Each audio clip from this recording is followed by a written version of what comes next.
ഇന്നലെ മുതൽ ചാനലുകളിലെ ന്യൂസ് അവറുകാർക്കും പ്രേക്ഷകർക്കും വലിയ നഷ്ടമാണ്. അവരുടെ പ്രിയപ്പെട്ട കോമഡി ഷോ താരം ശോഭേച്ചിയുടെ ഗർജിക്കുന്ന ചർച്ചകൾ കാണാൻ കഴിയുന്നില്ല. കാരണം ശോഭേച്ചി ഇപ്പോൾ സെക്രട്ടേറിയറ്റിന് മുന്നിൽ നിരന്തരാഹാര സമരത്തിലാണ്. കഷ്ടമായിപ്പോയി. ശോഭാജി പെട്ടുപോയതാണ്. ചാനലുകളിലെ പുള്ളിക്കാരിയുടെ കോമഡി ഷോ കണ്ട് അസൂയ മൂത്ത മറ്റ് കോമഡി ഷോ നേതാക്കളായ BJP-ക്കാർ പണി കൊടുത്തതാണ് ശോഭേച്ചിക്ക്. പോയി നിരാഹാരം കിടക്ക് എന്ന് പറഞ്ഞു.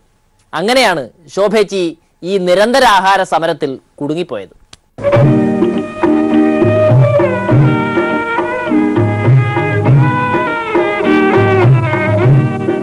മറ്റു നേതാക്കൾ പണി കൊടുത്തതാണ് എങ്കിലും അങ്ങനെ തോറ്റു കൊടുക്കാൻ പറ്റുമോ?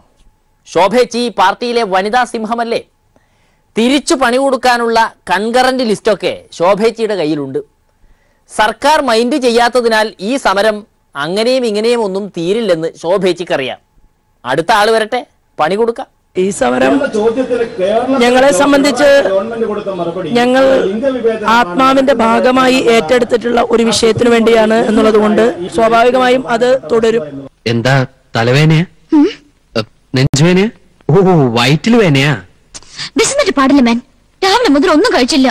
ഇവിടെ ഗവൺമെന്റിനോട് ചില കാര്യങ്ങൾ ഞങ്ങൾ ആവശ്യപ്പെട്ടിരുന്നു. ആ ആവശ്യങ്ങൾ ഗവൺമെന്റ് അംഗീകരിച്ച് തരാത്തിടത്തോളം സമരം അവസാനിപ്പിക്കാൻ സാധ്യമല്ല. ഇപ്പൊ ചാപ്പാട് പുറത്തെടുത്താൽ മുഴുവനുള്ള അടിച്ചു കയറ്റി കളയും. അങ്ങനെ വല്ല പ്രശ്നമുണ്ടെങ്കിൽ ഇവളെ ഉറങ്ങിയിട്ട് നമുക്ക് എടുത്താൽ മതി. പ്രശ്നമുണ്ട്. കോഴിന്റെ മണം. അത് പുറത്തെവിടെയോ ഒരു കോഴി കറങ്ങി നടക്കണ കണ്ട്. അല്ല, വെച്ച കോഴിന്റെ മണം. അത് ഏതെങ്കിലും ഹോട്ടലിൽ കറി വെച്ചോണ്ടിരുന്നപ്പോ ഇറങ്ങി ഓടിയതായിരിക്കും. അതാണ് വെച്ച മണം അല്ലേ? എത്ര നേതാക്കൾ നിരാഹാരം കിടന്നാൽ പറ്റും? സർക്കാർ തിരിഞ്ഞു നോക്കുന്നില്ലല്ലോ. ഒരു ദേശീയ പാർട്ടിയുടെ നേതാക്കളാണ് സമരം ചെയ്യുന്നത് എന്ന ചിന്തയെങ്കിലും വേണ്ടേ ഈ സർക്കാരിന്? സർക്കാർ പോട്ടെ, സെക്രട്ടേറിയറ്റിന് മുന്നിലൂടെ പോകുന്നവരൊക്കെ ചിരിക്കുന്നത് കാണുമ്പോഴാണ് അതിനേക്കാൾ സങ്കടം. സെക്രട്ടേറിയറ്റിന്റെ മുന്നിൽ നടത്തുന്ന നിരാഹാര സമരത്തിലൂടെ കൃത്യമായിട്ടുള്ള കാര്യങ്ങൾ കേരള ഗവൺമെന്റിന്റെ മുന്നിൽ ഞങ്ങൾ വെച്ചിട്ടുണ്ട്. അപ്പൊ ഗവൺമെന്റിന്റെ ഭരണകൂടത്തിന് നേതൃത്വം നൽകുന്ന മുഖ്യമന്ത്രിക്ക് അത് കാണാനും കേൾക്കാനും സാധിക്കുന്നില്ല എന്നുള്ള രീതിയിൽ അദ്ദേഹം മുന്നോട്ട് പോകുന്നു. ഞങ്ങൾ അയ്യപ്പ ഭക്തവിശ്വാസികളുമായി ഈ വിഷയങ്ങൾ സംവദിച്ചുകൊണ്ട് ഞങ്ങൾ ഈ സമരവുമായി മുന്നോട്ട് പോകും. രാവിലെ മുതൽ വൈകുന്നേരം വരെ പട്ടിണി ഇടുന്ന പോരെ? രാത്രിയിൽ ആരും കാണാതെ പല പഴവും റൊട്ടിയൊക്കെ കഴിച്ചൂടെ? 2-3 ദിവസം പട്ടിണി കിടന്നാൽ ചത്തുപോകുമായിരുന്നെങ്കിൽ ഇന്ത്യയിലെ ജനസംഖ്യ എന്നേ പാതിയായനെ. എന്റെ ഓർമ്മ ശരിയാണെങ്കിൽ നമ്മുടെ നാട്ടിൽ 60% ആളുകളും ഇന്നും ദാരിദ്ര്യരേഖയ്ക്ക് താഴെയാണ്. മതി മതി. BJP-ക്കാർ സെക്രട്ടേറിയറ്റിന്റെ മുന്നിൽ നിരാഹാരം കിടന്ന് കഷ്ടപ്പെടുമ്പോൾ നമ്മുടെ കോൺഗ്രസുകാർ മതിൽ പൊളിക്കാൻ കഷ്ടപ്പെടുകയാണ്. സ്ത്രീ സമത്വം എന്നൊക്കെ പറയുന്നത് കേൾക്കുമ്പോൾ തന്നെ അവർക്ക് കലിവരും. അതൊക്കെ അവരുടെ അട്ടിപ്പേർ അവകാശമാണ്. അതിൽ മറ്റു പാർട്ടിക്കാർ ഇടപെടാമോ? സ്ത്രീ സമത്വത്തിന് വേണ്ടി നിയമനിർമ്മാണം നടപ്പാക്കിയ പാർട്ടിയെ കോൺഗ്രസ്. ഞങ്ങളുടെ രാഷ്ട്രീയ ഘടനയിൽ, ഞങ്ങളുടെ സംഘടനാ സംവിധാനത്തിൽ ഞങ്ങൾ സ്ത്രീ സമത്വം പ്രാവർത്തികമാക്കി വരാം. ആ വെള്ളാപ്പള്ളി നടേശനൊക്കെ സർക്കാരിന്റെ കൂടെ കൂടി ഈ കോൺഗ്രസുകാരെ ഇങ്ങനെ ചതിക്കാമോ? വെള്ളാപ്പള്ളി നടേശൻ രാഷ്ട്രീയക്കാരനല്ല. മാർക്സിസ്റ്റ് പാർട്ടി വെള്ളാപ്പള്ളി നടേശനും ഞാൻ ചോദിച്ചു പറയാം. വെള്ളാപ്പള്ളി നടേശൻ എന്താ പറഞ്ഞിരിക്കുന്നത്? വെള്ളാപ്പള്ളി നടേശൻ ശബരിമല വിഷയത്തിൽ വെള്ളാപ്പള്ളി നടേശൻ വ്യത്യസ്ത അഭിപ്രായമാണ്. എന്തുകൊണ്ടാണ് കോൺഗ്രസ് ഞങ്ങൾ വെള്ളാപ്പള്ളി നടേശന്റെ പേര് പറയാൻ ചോദിക്കുന്നത്? മാർക്സിസ്റ്റ് പാർട്ടിയോടാണ്. ഈ മാർക്സിസ്റ്റ് പാർട്ടി വെള്ളാപ്പള്ളി നടേശൻ എന്തെല്ലാം രീതിയിൽ എടുത്തിട്ടുണ്ട്. വെള്ളാപ്പള്ളി പോകട്ടെ, BJP-യുടെ തോളിൽ കൈയിട്ട് നടന്നിരുന്ന ആ തുഷാർ മോൻ വരെ സർക്കാരിനൊപ്പം ചേർന്ന് കളഞ്ഞു മതിൽ കെട്ടാൻ. വലിയ ചതിയായിപ്പോയി. ഞാൻ NSS വ്യക്തമെടുക്കുന്നില്ല. ഞാൻ ഒരു പാർട്ടി ഒരു സാമുദായിക സംഘടനകളെ ഞാൻ തള്ളി പറയുന്നില്ല. പക്ഷെ NSS-ന്റെ സെക്രട്ടറി ഒരു പ്രസ്താവന എടുത്തപ്പോൾ NSS-നെ വിഴുങ്ങാൻ പോകുന്നു എന്ന് പറഞ്ഞ കോടേരി, ഞാൻ നേരത്തെ പറഞ്ഞ പോലെ RSS-ന്റെ പെരുമ്പാമ്പിന്റെ വയറ്റിൽ കിടന്നാ പറയുന്നത്. കൈ പിടിച്ചിരിക്കും സുഗതനോടൊപ്പമാണ്, കൈ പിടിച്ചിരിക്കും തുഷാർ വെള്ളാപ്പള്ളിയുടെ ഒപ്പമാണ്. തുഷാർ വെള്ളാപ്പള്ളി ഒരു ജാഥ കഴിഞ്ഞിട്ട് ഇറങ്ങിയുള്ളൂ. അതിൽ ഒരു വിശ്രമം പോലും കൊടുക്കാതെ മതിലിലേക്കാണ് ക്ഷണിച്ചിരിക്കുന്നത്. ആങ്ങളെ ചത്താലും വേണ്ടില്ല, നാത്തൂന്റെ കണ്ണീര് കണ്ടാൽ മതി എന്ന് പറയുന്നത് പോലെയാണ്. നവോത്ഥാനം വന്നില്ലെങ്കിലും വേണ്ടില്ല, എങ്ങനെയെങ്കിലും മതിൽ പൊളിച്ച് കിട്ടിയാൽ മതി. സുഗതന്റെ വീട്ടിൽ കരസേവയുടെ ഇഷ്ടിക, മാർക്സിസ്റ്റ് പാർട്ടി നേതാക്കന്മാരുടെ വീട്ടിൽ ബെർലിൻ മതിലിന്റെ ഇഷ്ടിക, ഇത് രണ്ടും കൂടെ യോജിക്കാൻ പോകുന്നത്. ഇത് അത്രമാത്രം പണിയും മതിൽ പൊളിയും നോക്കിക്കോ. ഇതൊന്നും കേരളത്തിലെ നവോത്ഥാന ആശയങ്ങൾക്കെതിരെ കുറ്റിയടിക്കുന്നതിന് വേണ്ടിയിരിക്കുന്ന ഈ വർഗീയ മതിൽ കേരളത്തിൽ പൊളിഞ്ഞിരിക്കും. നമ്മുടെ തച്ചങ്കരി സാർ ഇതാ വീണ്ടും ഉഷാറായിരിക്കുകയാണ്. പുതിയ തൊഴിലാളികളെ നിയമിച്ചതോടെ സാറിലെ മാനേജ്മെന്റ് വിദഗ്ധൻ ഉണർന്നു കഴിഞ്ഞിരിക്കുന്നു. ആര് പുതുതായി നിയമിതരായാലും സാറിൻ്റെ ക്ലാസ് കേട്ടിട്ടേ ജോലിക്ക് കയറാനൊക്കൂ. പുതുതായിട്ട് നിയമനം കിട്ടിയവർ വന്ന് കയറിയതേ ഉള്ളൂ. സാറ് ഓരോന്ന് പറഞ്ഞ് പേടിപ്പിക്കാൻ തുടങ്ങി.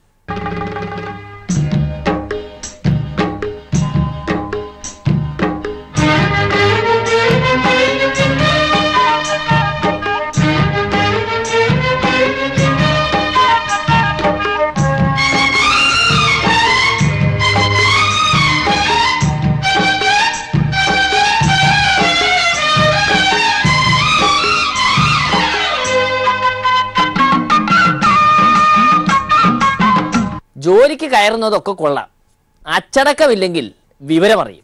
അതാണ് ആദ്യത്തെ പോയിന്റ്. ഈ സ്ഥാപനത്തില് ഇന്ന് ചില പ്രത്യേകതകൾ, ഈ പ്രത്യേകതകൾ ഗവൺമെന്റും അറിഞ്ഞുകൊണ്ടാണ് ഞാനിവിടെ നടപ്പാക്കുന്നത്. അതിൽ ഏറ്റവും പ്രധാനപ്പെട്ടത് അച്ചടക്കം എന്നുള്ളതാണ്. ശമ്പളം എത്ര വേണമെങ്കിലും ചോദിച്ചോളൂ, ഞാൻ തരും. പക്ഷേ അച്ചടക്കത്തോടു കൂടി ജോലി ചെയ്യണം. മുതലാളി എന്നുള്ള ബഹുമാനം എപ്പോഴും വേണം. എന്താണ് തങ്ങളുടെ ജോലി എന്ന് പോലും അറിയാത്ത പിള്ളാരോട് ഈ ലാഭക്കണക്കൊന്നും പറഞ്ഞിട്ട് വലിയ കാര്യമൊന്നുമില്ല. എന്നാലും തുടക്കത്തിലെ വകുപ്പിലെ ദാരിദ്ര്യ കണക്ക് അറിഞ്ഞിരിക്കുന്നത് നല്ലതാണല്ലോ.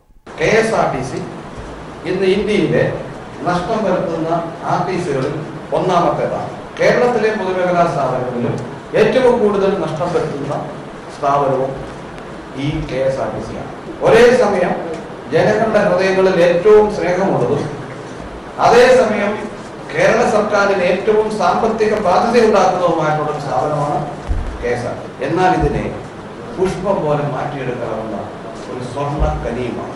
എല്ലാം മുറുകെ പണിയെടുത്താ പല്ല് മുറുകെ തിന്ന, അതാണ് ഇവിടുത്തെ പ്രമാണം. നിന്റെ എല്ലാം തകിട് പൊടിയാലും വെറുതെ ഇരിക്കാൻ ഞാൻ സമ്മതിക്കില്ല. പുതുതായി നിയമിതരായവരുടെ ഭാവി ഇനി തച്ചങ്കരി സാറിന്റെ കയ്യിലാണ്. മെഴുക് ഉരുട്ടിയെടുക്കുന്നത് പോലെ സാറ് ഉരുട്ടിയെടുക്കും. പിന്നൊരു കാര്യം, ശുപാർശ അത് പറ്റില്ല. നിങ്ങളെ എന്റെ മുമ്പിൽ നിൽക്കുന്ന മെഴുക് വസ്തുവായി കാണും. നിങ്ങളിൽ നിന്നൊരു കഴുതയെ എനിക്ക് സൃഷ്ടിക്കാം, നിങ്ങളിൽ നിന്നൊരു കുതിരയെ സൃഷ്ടിക്കാം, മടിയന്മാരെ സൃഷ്ടിക്കാം, യോദ്ധാക്കളെ സൃഷ്ടിക്കാം. അദ്ദേഹം ഈ ലോകത്ത് ഏറ്റവും കൂടുതൽ വെറുക്കുന്ന എന്തിനാണെന്നറിയാമോ? അങ്കിളിനെയാണോ? ശുപാർശ. ഓഫീസിലെ ജീവനക്കാർ അദ്ദേഹത്തെ രഹസ്യമായി വിളിക്കുന്ന ഓമന പേരെന്താണെന്ന് അറിയാമോ? സിംഹവാലൻ മേനോൻ. ഒരു കാര്യം നിങ്ങൾ ഓർക്കുക, നിങ്ങൾ ഇവിടെ വന്നത് ഒരു ആളുടെയും സഹായം കൊണ്ടല്ല. നിങ്ങളെ ഇവിടെ പോസ്റ്റ് ചെയ്യാൻ പോകുന്ന സ്ഥലങ്ങളിലും ഒരാളുടെ റെക്കമെൻഡേഷൻ കൊണ്ടല്ല. നിങ്ങൾ ചിലർ ഇവിടെ വരുന്നതിന് മുമ്പ് എന്നോട് റെക്കമെൻഡേഷൻ ആവശ്യപ്പെട്ടു. അങ്ങനെ ആവശ്യപ്പെട്ടവരെ അവർക്ക് കൊടുത്തിരുന്ന സ്ഥലത്തിൽ നിന്ന് വിദൂര സ്ഥലങ്ങളിലേക്കാണ് മാറ്റിയിട്ടുള്ളത്. തച്ചങ്കരി സാറിന്റെ ക്ലാസ് മുഴുവൻ കഴിയുമ്പോഴേക്ക് എനിക്ക് ഈ ജോലി വേണ്ടേ എന്നും പറഞ്ഞ് ഉദ്യോഗാർത്ഥികൾ ഓടാതിരുന്നാൽ കൊള്ളാം. അങ്ങനെയല്ലേ ഓരോന്ന് പറഞ്ഞ് പേടിപ്പിക്കുന്നത്? ആരെങ്കിലും ഏതെങ്കിലും രീതിയിൽ നിങ്ങളുടെ പോസ്റ്റിങ്ങിനെയോ നിയമനത്തെയോ സ്വാധീനിക്കാൻ ശ്രമിച്ചാൽ അത് നിങ്ങൾക്ക് ബ്ലാക്ക് മാർക്കായിട്ട് വരും. ആദ്യമേ തന്നെ ഞാൻ പറയാം, KSRTC ഒരു ക്രൈസിസ് ആണ്. സാധാരണഗതി ഒരു സ്ഥലത്ത് ജോലി ലഭിക്കുമ്പോൾ അവിടെ വരുന്നവരെല്ലാം ദൂരെയുള്ള സ്ഥലങ്ങളിലാണ് പോകുന്നത്. ഇന്ത്യൻ പോലീസ് സർവീസിൽ നിയമനം കിട്ടിക്കഴിഞ്ഞാൽ 2.5 വർഷക്കാലം ഒരു പോലീസ് കോൺസ്റ്റബിളിനേക്കാളും കഷ്ടമുള്ള രീതിയിൽ ട്രെയിനിങ്ങുകൾ ചെയ്തിട്ടാണ് വന്നത്. നേരിട്ട് കയറി ഒരു ഉയർന്ന പീഠത്തിലേക്ക് ഇരിക്കുകയല്ല ചെയ്തത്. നീ പണിയെടുപ്പിക്കുന്ന കാര്യത്തിൽ അവസാനത്തെ തുള്ളി വരെ ഞാൻ പിടിഞ്ഞെടുക്കും. പ്രയാസം തോന്നരുത്. ചെയ്യുന്ന ജോലിക്ക് ശമ്പളം കൃത്യമായി കിട്ടിയിരിക്കും. പക്ഷേ എല്ലുമുറിയെ പണിയെടുക്കണം. നിങ്ങൾ ഒരിക്കൽ കയറി കഴിഞ്ഞാൽ ഇതിന്റെ ഒരു പ്രത്യേകത വെച്ചിട്ട് വളരെയധികം ആനുകൂല്യങ്ങൾ നേടാൻ ശ്രമിക്കുന്നു. കഴിയില്ല. സ്ത്രീയും പുരുഷനും ഒരുപോലെയാണെന്നുള്ള അടിസ്ഥാന തത്വത്തിലാണ് നിങ്ങൾ ഇവിടെ വന്നിട്ടുള്ളത്. അതിനുശേഷം കുഞ്ഞുണ്ട്, അച്ഛനുണ്ട്, അമ്മയുണ്ട്, അവരെ പരിപാലിക്കാനായി ഞങ്ങൾക്ക് പ്രത്യേക സാഹചര്യം, പ്രത്യേക പരിഗണന നൽകണമെന്ന് പറഞ്ഞാൽ അത് നൽകുവാൻ തയ്യാറല്ല. ഈ സ്ഥാപനം എന്ന് പറയുന്നത് നിങ്ങളുടെ സ്ഥാപനമാണ്. ഇതിന്റെ ഉയർച്ച എന്ന് പറയുന്നത് നിങ്ങളുടെ ഉയർച്ചയാണ്. ജോലിക്ക് കയറി ഉഴപ്പലിൽ ഡോക്ടറേറ്റ് എടുക്കുന്ന പരിപാടി തച്ചങ്കരി സാറിന്റെ അടുത്ത് ചെലവാകുകയിലത്രേ. എങ്ങനെയാണ് ഈ ആത്മാർത്ഥയില്ലായ്മ ആരംഭിക്കുന്നത്? ഇന്ന് തന്നെ ഞാൻ നിങ്ങളോട് പറഞ്ഞു, ചിലർ എന്നോട് ആവശ്യപ്പെട്ടു, കത്തുകൾ കൊണ്ടുവരുന്നു, പല ഗവൺമെന്റ് കത്തുകൾ കൊണ്ടുവരുന്നു, ഇന്ന സ്ഥലത്തേക്ക് പോസ്റ്റിംഗ് വരണം. ഞാൻ അതൊരു 5 എണ്ണം ചെയ്തിരിക്കട്ടെ. ആ 5 എണ്ണം ചെയ്താൽ അടുത്ത 50 പേര് അറിയുകയാണ് ഇത് ഇങ്ങനെ പറ്റും. അത് 500 പേര് അറിയുകയാണ്. അത് പിന്നെ 5000 പേര് അറിയുകയാണ്. ഒരാൾക്ക് പോലും ഒരു കാര്യത്തിലും എക്സെപ്ഷൻ കൊടുക്കില്ല. ഈ സ്ഥാപനം എന്ന് പറയുന്നത് നിങ്ങളുടെ സ്ഥാപനമാണ്. ഇതിന്റെ ഉയർച്ച എന്ന് പറയുന്നത് നിങ്ങളുടെ ഉയർച്ചയാണ്. നിങ്ങൾക്ക് വേണമെങ്കിൽ സഹകരിക്കാം, അല്ലെങ്കിൽ പിരിഞ്ഞു പോവാം. ഇന്നത്തെ ചുറ്റുപാടിൽ എനിക്ക് ഇതേ ചെയ്യാൻ പറ്റും. രോഗികൾക്കുള്ള ഒരു സ്ഥലമല്ല KSRTC. ഇത് ആരോഗ്യമുള്ള ദൃഢഗാത്രരായിട്ടുള്ള യുവാക്കൾക്കും യുവതികൾക്കുമുള്ള സ്ഥലമാണ് KSRTC. കേരള സ്റ്റേറ്റ് രോഗി ട്രാൻസ്പോർട്ട് കോർപ്പറേഷൻ അല്ല KSRTC. അങ്ങനെയുള്ള കാലമൊക്കെ കഴിഞ്ഞു, പണ്ട് കാലം. ഇന്ന് ജനങ്ങളുടെ മെന്റാലിറ്റി മാറി. നിങ്ങൾക്കറിയാം, നിങ്ങളുടെ സഹോദരിമാരും നിങ്ങളുടെ അനുജന്മാരൊക്കെ എത്ര ടെക്നോസാബിയ. They cannot wait for the കാളവണ്ടി യുഗം. ലോകത്തെല്ലായിടത്തും മാറി. കേരളത്തിൽ KSRTC വഴിയുള്ള ബാക്കിയുള്ള പ്രസ്ഥാനങ്ങളൊക്കെ മാറി. ഇത് മാത്രമേ ഇപ്പോൾ പഴയ സ്ഥിതി നിൽക്കുന്നു. കഴുകാത്ത വണ്ടി, ഒരു ടയർ കേടായാൽ ടയർ മാറണമെങ്കിൽ ഡിപ്പോയിൽ നിന്ന് ആള് വരണം. നിങ്ങളുടെ സ്വന്തം വണ്ടിയാണ്, സ്വന്തം മാറ്റും, അടുത്തുള്ള ടെക്നീഷ്യനെ വിളിച്ചു മാറ്റും. ഈ കാരണത്തിനൊക്കെ മാറ്റം വേണം. ഉഴപ്പന്മാരുമായിട്ട് കമ്പനി കൂടുന്നവർക്കും കിട്ടും പണി. എന്നാലും പിള്ളേർ വന്നു കയറുന്നതിന് മുന്നേ വല്ലാത്തൊരു റാഗിങ് ആയിപ്പോയി. അപ്പോൾ ചിലര് വന്നിട്ട് കളിപ്പിക്കും. ഓ, നീ എന്തിനാണ് ഇങ്ങനെ വലിയ ആത്മാർത്ഥയെ കാണിക്കേണ്ട കാര്യം? അതിന്റെ ഒരു ആശയമൊന്നുമില്ല. നിങ്ങൾ തിരിച്ചു പറയണം, നീ ചെയ്യേണ്ട സഖാവേ, അല്ല നീ ചെയ്യേണ്ട സുഹൃത്തെ, അല്ല നീ ചെയ്യേണ്ട ആളെ ഞാൻ ചെയ്യും. അങ്ങനെ പറയാനുള്ള ധൈര്യം വേണം. 100 പേരിൽ 5-10 പേര് എന്നും പേരുണ്ട്. ആ പേര് വെച്ച് നമ്മൾ ബാക്കിയുള്ളവരെ നശിക്കാൻ സമ്മതിക്കരുത്. ബസ്സിൽ കയറിയാൽ വാട്സാപ്പ്, ഫേസ്ബുക്ക് എന്നിവയെ കുറിച്ച് അങ്ങ് മറന്നേക്കണം. ഒന്ന് ഓർത്ത് നോക്കാം, ഒരു പ്രായമുള്ള ഒരു അമ്മച്ചി കയറാൻ പറ്റാത്തത്. നിങ്ങൾ കണ്ടക്ടർ ചേർന്ന് അവരെ കൈ പിടിച്ച് അടുത്ത് കേൾക്കുന്നു. ഒരു തൃപ്തി കിട്ടുന്നില്ലേ? നിങ്ങളുടെ സ്വന്തം മുത്തശ്ശിയോ അമ്മയിലോ ആണ് കാണുന്നത്. പക്ഷെ ഇപ്പോഴത്തെ സ്ഥിതി എന്താണെന്നറിയോ? അവരെ കാണുന്ന വാട്സപ്പ് പാടില്ല. അപ്പൊ ആ മാറ്റമാണ് നിങ്ങൾ ചെറുപ്പക്കാരിൽ നിന്ന് പ്രതീക്ഷിക്കുന്നത്. തച്ചങ്കരി സാറിന്റെ ഉപദേശത്തിൽ അവസാനത്തേത് വനിതാ കണ്ടക്ടർമാർക്കുള്ളതാണ്. എന്തായാലും നല്ല ഉപദേശം. വേറെ വരുമാനമൊന്നുമല്ല. എല്ലാ പ്രൈവറ്റ് ബസ്സേ പോകുന്നവനെ അതിൽ നിന്ന് ആകർഷിച്ച് അതിൽ വനിതാ കണ്ടക്ടർമാർക്കൊക്കെ പറ്റും. ഒരു രീതി അഞ്ഞുപോയി. കാര്യം അവരും തമ്മിൽ എല്ലായിടത്തും വഴക്കാം. പല സ്ഥലത്തും നമ്മൾ പാരലോട്ടോ. ഈ പാരലോട്ടോ ഓടുന്നിടത്ത് നമ്മുടെ ആൾക്കാർക്ക് എനിക്ക് ഉണ്ടേലല്ല, എനിക്ക് ഇല്ലേല, എനിക്ക് 1-ാം തീയതി ശമ്പളം കിട്ടും എന്ന് കരുതി നമ്മുടെ രാഹുൽജി കളി കാര്യമാക്കിയിരിക്കുന്നു. രാജസ്ഥാനിലും മധ്യപ്രദേശിലും പോയി ചെക്കൻ ആ കാർഷിക കടങ്ങൾ എഴുതി തള്ളിയിരിക്കുന്നു. വായ കൊണ്ടുള്ള തള്ളു മാത്രം അറിയാവുന്ന മോദിജി ഇത് തീരെ പ്രതീക്ഷിച്ചതല്ല. കാര്യങ്ങൾ കൈവിട്ടുപോയോ എന്നൊരു സംശയമുണ്ട് ഇപ്പോൾ മോദിജിക്ക്. രാജാവായി നീ വേണം, തുഗ്ലന്മാരോ നിന്റെ രാജ്യം മുടിച്ചിടും മുൻപേ വേണം.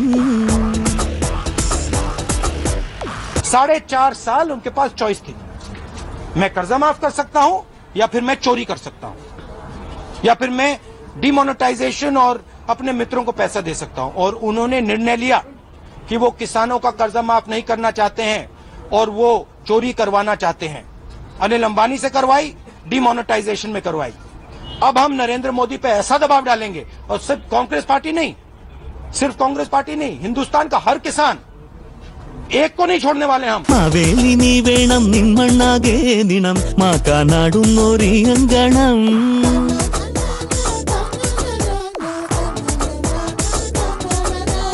അംഗത്തിൽ നീ വേണം, ശംഖം നീ ഊതണം, ഹുങ്കന്മാരൊന്നായി തീ തിന്നണം.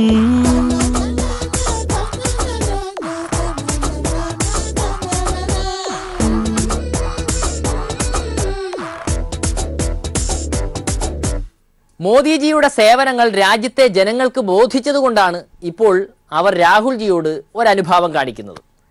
രാഹുൽജി ആണെങ്കിൽ ജനങ്ങളെ സേവിക്കാൻ മുട്ടി നിൽക്കുകയാണ്.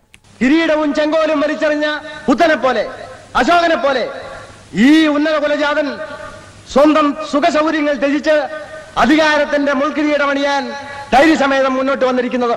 കൊട്ടാരത്തിൽ സുഖസമൃദ്ധിയോടെ കഴിയുമ്പോഴും യുവരാജാവിന്റെ മനസ്സൊന്നു മാത്രമേ മന്ത്രിക്കുമായിരുന്നുള്ളൂ. എനിക്ക് സേവിക്കണം, എനിക്ക് ജനങ്ങളെ സേവിക്കണം. ഈ യുവാവിന്റെ മനസ്സിലെ ആഗ്രഹങ്ങളെ പൂവണിയിക്കും. അല്പസ്വല്പം ട്രിക്കൊക്കെ ഇതിനിടയിൽ രാഹുൽജി പഠിച്ചിട്ടുണ്ട്. അതാണ് രാജസ്ഥാനിലെ കാർഷിക കടം എഴുതിത്തള്ളൽ. പ്രധാനമന്ത്രി ആയാൽ കാണാം ശരിക്കുള്ള മുഖം. ഇത്തപ്പേരെല്ലാം മാറ്റി ഇപ്പോഴത്തെ യുവാക്കൾ നല്ല അന്തസ്സുള്ള യുവാക്കളായിരിക്കുന്നു. മുഖ്യമന്ത്രി തന്നെ അവർക്ക് സർട്ടിഫിക്കറ്റ് കൊടുത്തിരിക്കുകയാണ്. നമ്മുടെ നാട്ടിൽ ചിലരെല്ലാം യുവജനങ്ങളെക്കുറിച്ച് ചില പരാതികൾ ഉന്നയിക്കാറുണ്ടായിരുന്നു. പൊതുവിൽ പഴയ തലമുറയുടെ തോതിൽ സാമൂഹ്യ പ്രതിബദ്ധത പ്രകടിപ്പിക്കുന്നില്ല, സമൂഹത്തിൻ്റെ ആവശ്യങ്ങൾ തിരിച്ചറിഞ്ഞുകൊണ്ടുള്ള ഇടപെടലുകൾ ഉണ്ടാവുന്നില്ല, പിന്നെ അല്പം പരിഹാസത്തോടെയും മറ്റും പലതരത്തിലുള്ള ചിത്രീകരണങ്ങൾ യുവജനങ്ങളുടെ നേർക്ക് പലരും നടത്താറുണ്ടായിരുന്നു. എന്നാൽ അങ്ങനെ പറഞ്ഞവരുടെയെല്ലാം, അങ്ങനെ വിമർശിച്ചവരുടെയെല്ലാം നാക്കടക്കുന്ന രീതിയിലുള്ള ഇടപെടലാണ് പ്രളയഘട്ടത്തിൽ യുവജനങ്ങളുടെ ഭാഗത്തുനിന്നുണ്ടായത്. അത് ആരും ആഹ്വാനം ചെയ്തിട്ടില്ല. മറ്റാരേക്കാളും മുന്നിട്ടിറങ്ങിയത് യുവതിയായിരുന്നു. ഏറ്റവും ഉയർന്ന സഹജീവി സ്നേഹം പ്രകടിപ്പിക്കുക, ആപത്തിൽപ്പെട്ടവരെ രക്ഷിക്കുന്നതിന് തൻ്റെ ജീവൻ അപകടത്തിൽപ്പെടുമോ എന്ന് ചിന്തിക്കാതെ തന്നെ